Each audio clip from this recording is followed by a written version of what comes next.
Christopher McGee, the chief of police. I'm sorry, the fire department, and we're just going to have a small interview of about the chief and what happens with the fire department. So thank you and welcome, Chief. Thank you. It's nice to see you again. Nice to see you too. This is the first time that we've had anybody on that requires that we've interviewed. So I'm glad that you're the first. It was important. I had spoke with you about a week ago asking if you could come on and just talk. So I have about 15 questions that I want to ask you, and nothing too elaborate. But the first one is a career path. I want to know what inspired you to pursue a career in firefighting, and how did you become a chief? So I started my career with the Dighton Fire Department August 1st, 1998. Wow. I was fresh out of high school. I knew I wanted to join the fire department because my older brother was on the fire department at the time, and that kind of inspired me to take a path with the fire service. I went to Massasoit Community College. I got my associate's degree in fire science. And then things kind of changed in my life, and I worked part-time for the state, actually, as a seasonal firefighter for the Department of Conservation Recreation Bureau of Forest Fire Control. Wow. I did that for 5 years. Then things really changed in my life, and I ended up working, still staying with the Dighton Fire Department as a call personnel, doing all the training and everything that I could. But I ended up working at Bridgewater State University as a carpenter. And then when the chief's position became available, I had a real passion for making sure. At the time there was some turmoil within the department, and my passion was to just keep trying to move the department in a good direction. Right. So I applied and went through the whole process, which was pretty crazy. It was like nothing I had ever done before. An interview process, a public interview. It was quite an experience. Oh, I'm sure. But it turned out well, and I have a job that I love. I get up every morning, and I want to come to work. And What's a typical day like for you as a fire chief? well, the fun part is every day's different. No typical day. Some mornings, like the other morning, I was up at 4 o'clock for a car accident, and then you kind of don't really ever go back to bed, right? You go home and kind of get your day going, and go into the station. I have usually have a little meeting in the morning with the personnel on duty, just to go over what the day looks like or what might be going on, and then paperwork. We all have town paperwork and stuff like that, and meet with my executive assistant, and we always have stuff going on. She does all the ambulance billing, so there's always little things with that. Yeah. So what's obviously there's no typical day, which keeps it interesting, but you normally wouldn't start at 4 o'clock in the morning. No. So there was an accident, you had to go in. But I'm in my office usually by 8 o'clock in the morning. Yep. And until what time? Around 4. And people can come in and just talk to you Absolutely. if they have questions. Absolutely. Oh, that's cool. Yeah. It's nice to be out there like that. Yeah. You mentioned a little bit before about there were some issues prior to you becoming chief. What are some of the biggest challenges you face in your position? These days, the hardest is running a call department and keeping call members, because of all the requirements with bringing in new call employees and getting people to understand what's involved with the training.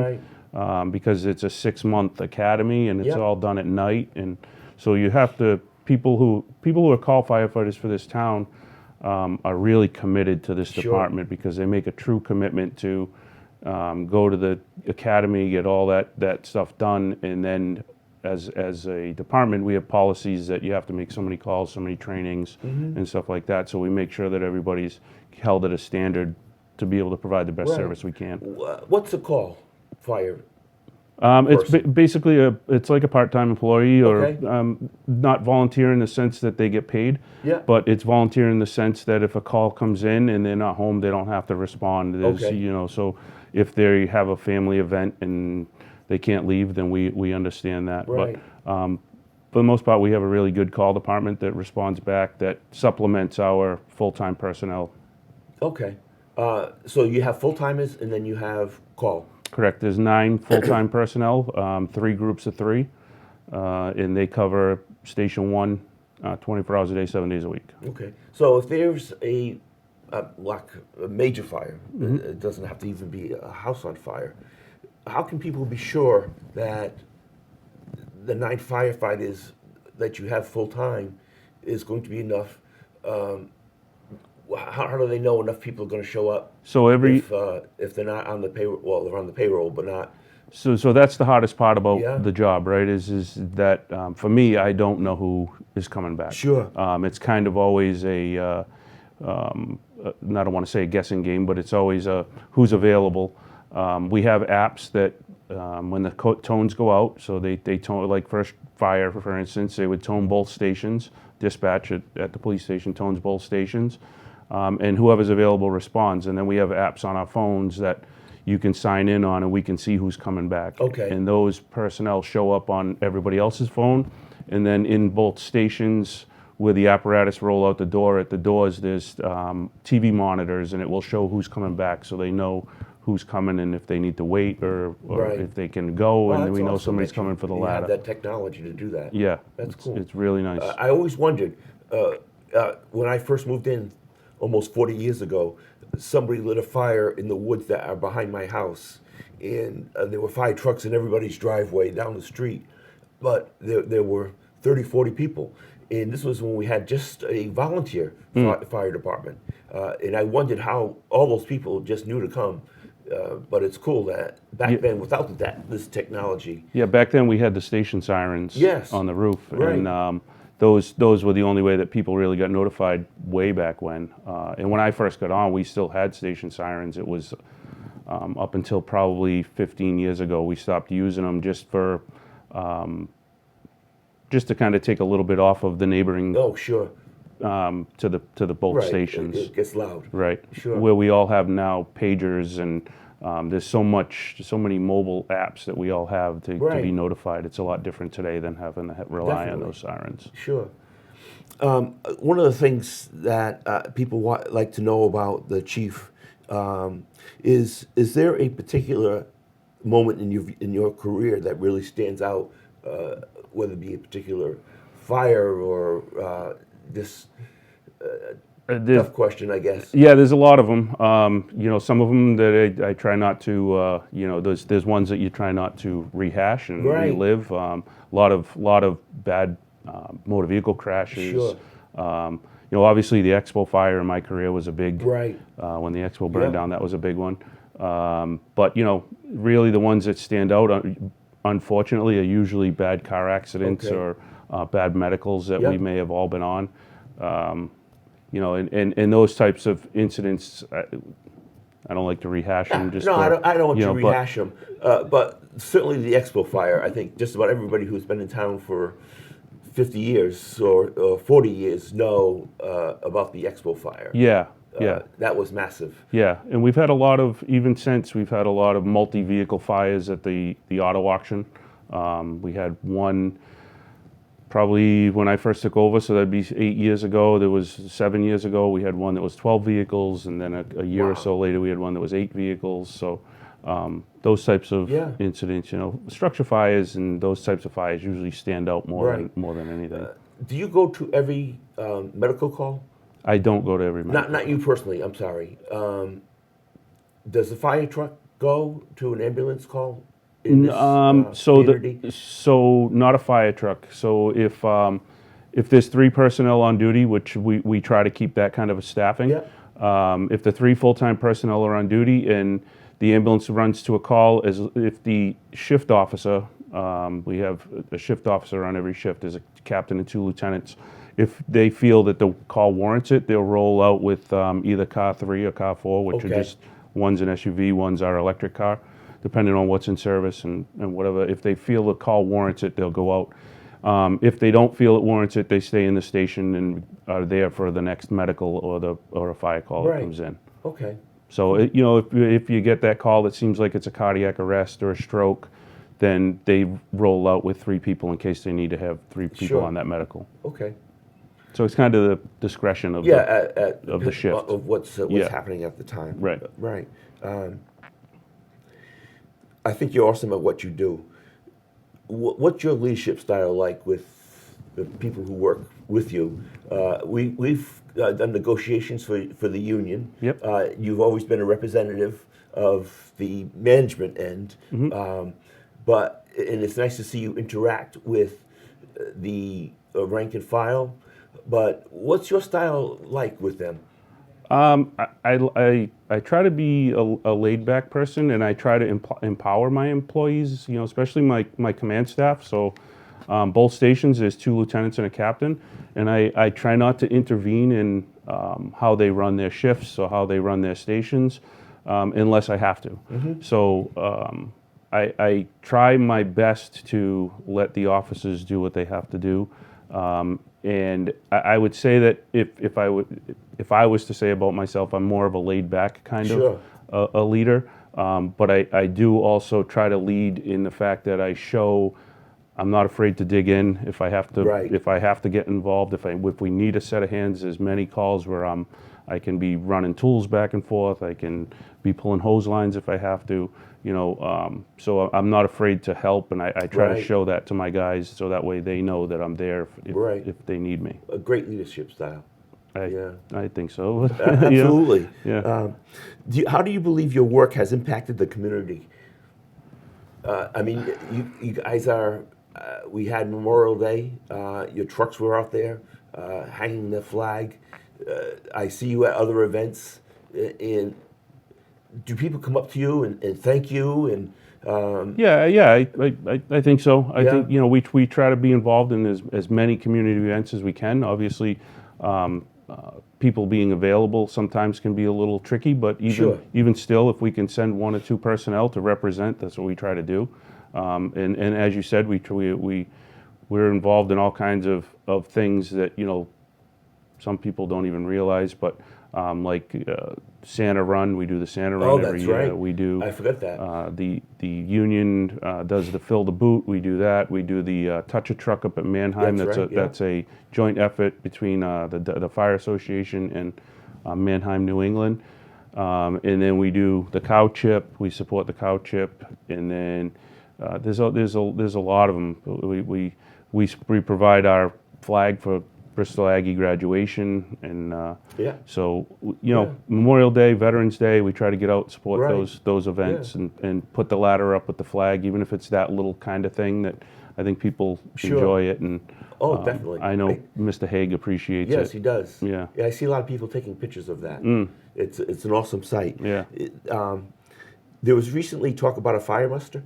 Is that going to happen? So we were supposed to have the fire muster at the Cow Chip actually this year, and what happens is what we find in the fire services as I get older is that people don't RSVP to things. So we just had we had trouble on not knowing who was coming, and Sure. we just had to not do it this Right. year. Yeah, that's too bad. And it's fire musters are kind of I don't want to say a dying breed, but Yeah. it kind of is. It's Berkeley actually used to do one every Father's Day, and this year for the first time in I want to say 50 years or something, they're not going to have a Wow. fire muster. That's too bad. So they're just going to do their parade. Yeah. Okay. So This is a more personal, if you don't mind. Your work-life balance. How do you balance your personal life as chief, which is always on call, 24/7, I would assume, other than maybe vacation, with your work life? you have to ask my wife that. Okay. I'm the type of person that I'm always available. So Yeah. if I'm on a vacation day, if I'm on a personal day, if I'm home and that tone goes off, I'm gonna go. Okay. Unless I'm really into something with my kids or my wife, whatever. Then I obviously make Right. concessions, but I've been known to leave my wife at restaurants with bills and things like that. But she's great. She's a Yeah. great support system. But it's come to the point where even my son Colin is now involved. Yeah, right. And he's the same way. Like he gets up with me and he'll go to calls now. And but there's a balance. So Sure. I still have to take my vacations, and I Right. do that, and I try to enjoy my time with my family, and I grew up in this community, so I want to give back to this community, and I love Dayton, and I just try to give up my all for everything I Cool. can. Yeah. Yeah. How many kids did you have? I have two boys. I have Brody and Colin. Brody's going to turn 15, and Colin's going to turn 18. And Colin just was appointed call fire. Correct. The selectmen approved it, I think, last week or the week Yep. before. It must be exciting for him. It is. It is. He's been a junior firefighter since 13. The age of 13, he started with the junior firefighter program, and he's obviously been around the firehouse Yep. since he was born. So, Okay. my younger son doesn't really have the interest in the fire service No. like Colin did, but two different people, and that's fine too. Yeah. It's good. Not everybody follows the dad's footsteps. No, and that's okay. I'm That's okay with that. absolutely. Yeah. Future firefighting. Do you see massive changes coming up? Fighting a fire with a hose hasn't changed. The basic. Put the wet stuff on the red stuff. Yeah. Yep. Cool. Yep. But technology has become so much more advanced. I look at it firsthand when we go over your budget, and not to get into the budget, but there's technology, there's equipment that you buy, equipment that expires, or something future coming up. Drones, for example. Do you see firefighting changing in the next few years? Yes, absolutely. Right now, the biggest one is lithium-ion batteries, right? Oh, definitely. So, there's different technology with that. There's blankets. There's different things, and that's what we're in this department. We're trying to get ready for those types of incidents Okay. and how we handle them. And really, there's no good means of handling them right now. So it's put a lot of water on a fire, and Right. so that types of thing. The hardest part about the fire services, is there's a lot of standards. Like our gear expires every 10 years, Right. so the gear needs to be replaced every 10 years. SCBA bottles expire; they need to be tested. That's the bottles that we wear on our backs to Yep. breathe in a fire. Same thing with SCBA's that we were fortunate that the town agreed to replace with the ARPA money. We just had all of our SCBA's replaced because they reached end of life. Mm-hmm. So we had 38 packs that were Wow. replaced. With that's a big price Yeah, tag. absolutely. So luckily the town was able to have the ARPA funds to Right, do that. available to do it, Yeah, yes. that was great. But there's always, hose, Yeah. stuff like that. There's a lot of, we have to do ladder testing, we have to do pump testing, we have to do ground ladder testing. So there's a lot of Right. flow tests for all our SCBA's. So there's a People lot. don't know that. No, They no, just think, not that you sit around all day, don't take that the wrong way. No. But there's a fire, you come, you go home. Right. It's not true. There's cleaning up to do after, and maintaining, and like you just said, testing of your equipment. Yeah, the fire is the easy part. Yeah. Believe it or not, You get that, when under everybody control. gets back to the station, it's washing SCBA's. All the hose we use has to be washed, decontaminated, Wow. repacked on the Yeah. truck. So it's a process. Sure. And that's usually what takes us longer is the aftermath, Aftermath. than the Okay. fire itself. Sure. I just have two more questions for you. Sure. The first one is, today you hear this about the military more than you hear about the firefighters and police, but what services are available to a firefighter who comes upon a bad accident and can't leave it? After days, is still bothering that person.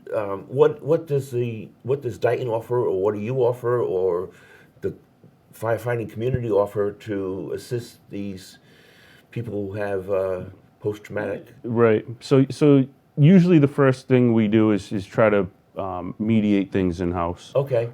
If somebody needs more than that, then we have resources like there's a Bristol County critical incident stress team that we can reach out and get them involved.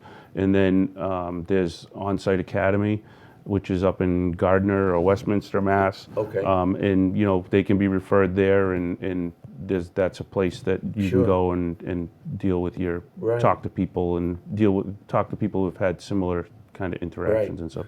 And then of course we have all the town resources Right. and employee resources Right. that the town offers that are available to everybody as well. I think well, obviously it's an important issue today. It always has been, but largely ignored.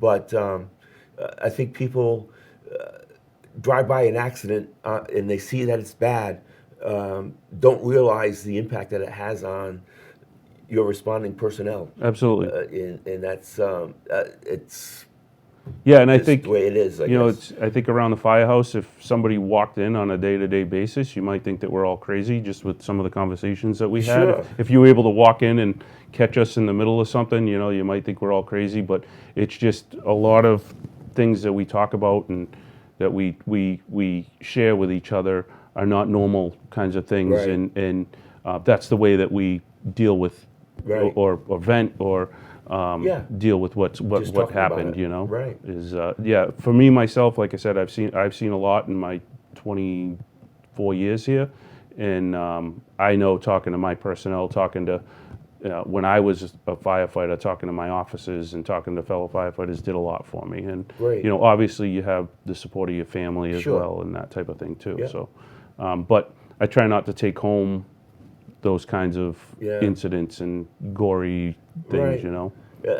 It's amazed that you can do that. I mean, if it happened to me, it'd be stuck for life. But you're the professionals. This last question is personal, and what do you want your legacy to be? Personally, I think you run an awesome department. The town is so proud of the job that you guys do, and that's I sincere. appreciate that. Appreciate that. And everything from budgets to contracts, it's always an easy process with you. But I appreciate that. you're not going to be the chief forever. Nope. So how do you want your firefighters in the town to look back on the job that you did? Only, I hope that when I walk out the door, I can say I left it better than I found it. Sure. That's Yeah. all that I hope. Okay. Is that, and that you know whoever is going to fill my shoes has the same kind of Right. ambition for the department. I took the job with kind of a 5 to 10 year plan on where I wanted to see the department going, and I think if I go back to what I proposed to the Board of Selectmen when I did my interviews, I think I've achieved Nice. probably 98% of them. That's awesome. The only ones maybe I haven't are because of budget constraints. Budget constraints, You know, we have an aging fleet, as I always Yeah. try to say to during budget season, and I think that's the biggest struggle. Is we need a station that's Right. that's Yeah. we got funding for a feasibility study that's in the process now. Yes. But I welcome anybody if you haven't seen Station 1 and see how the personnel kind of live and survive. I encourage everybody to come down and take a look. They deserve a new updated updated current barn. station. Sure. Station 1 was originally built as a call fire station. It was never designed or thought of to be lived in 24 hours a day, 7 Right. days a week, and they really we need better. Right. I agree. We've grown out of it. Sure. I think when the time comes, we should have you back as it gets closer to going to a town vote. Yeah. To let the public know exactly what they're going to vote on. Yeah, definitely. And I'd love to. I hope to have that opportunity. Sure. It's going to be a tough sell, and I understand that. Yeah. You know, I'm a taxpayer here as well, Right. and you know, I get it. But ultimately, I think that much like the police station, we need to just update. Something has to be yeah, done. something has to be done eventually, and Yeah. Great. So. Well, obviously, we're talking with the fire chief, Chris McGee. Awesome man, and they do an awesome job. So if you have any questions, go through the selectman's office for the chief or for myself, and we'll try to answer those at one of our sessions that we will do, call-ins and answers to questions that people might have. Thank you.